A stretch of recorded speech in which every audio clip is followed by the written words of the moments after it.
Hello everyone, स्वागत है आप सभी का शालिनी जीनियस वर्ल्ड में।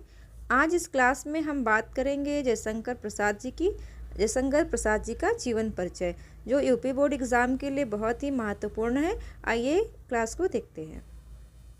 छायावादी युग के प्रवर्तक जयशंकर प्रसाद का जन्म भारत के राज्य उत्तर प्रदेश के शहर वाराणसी में एक प्रसिद्ध साहू समृद्ध और विख्यात परिवार में 30 जनवरी 1890 में हुआ था। जयशंकर प्रसाद के पिताजी का नाम बाबू देवी प्रसाद था, जो बड़े ही दयालु और कृपालु इंसान थे और गरीबों और दीन दुखियों की मदद और दान अवश्य दिया करते थे। जयशंकर प्रसाद की माताजी का नाम मुन्नी बाई था।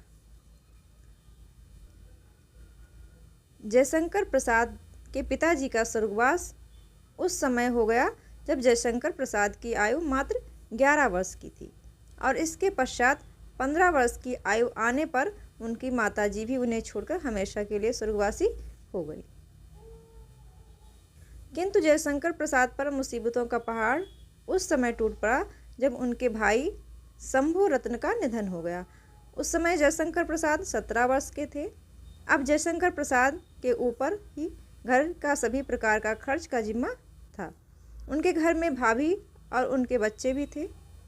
फिर जयशंकर प्रसाद ने बड़े साहस और इन सभी मुसीबतों का सामना किया और अपने परिवार का पालन पोषण किया। जयशंकर प्रसाद की प्राथमिक शिक्षा वाराणसी में ही संपन्न हुई।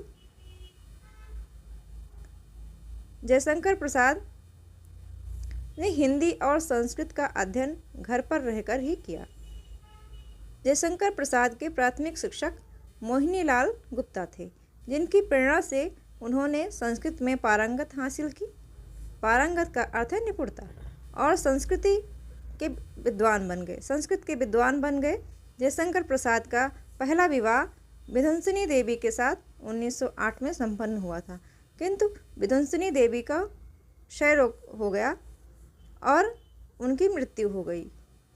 और फिर जयशंकर प्रसाद का दूसरा विवाह 1917 में सरस्वती के साथ कर दिया गया,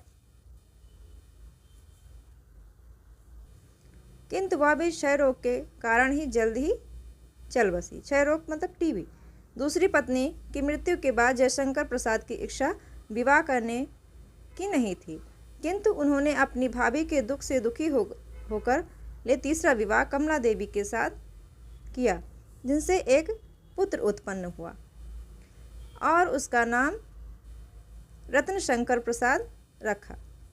अपने अंतिम समय में जयशंकर प्रसाद भी क्षय रोग से पीड़ित हो गए और 1936 में परमात्मा में विलीन हो गए। जयशंकर प्रसाद की रचना की बात करें तो इनकी रचनाएं हैं झरना, आंसू, कामायनी, स्कंदगुप्त, चंद्रगुप्त, ध्रुव स्वामिनी आदि।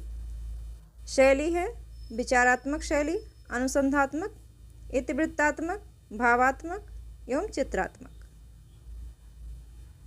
जयशंकर प्रसाद का साहित्य में क्या स्थान है? जयशंकर प्रसाद जी को हिंदी साहित्य में नाटक को नई दिशा देने के कारण प्रसाद युग का निर्माणकर्ता तथा छायावाद का प्रवर्तक कहा गया है। मैं आशा करती हूँ ये वीडियो आपके लिए लाभप्रद होगा। Thanks for watching.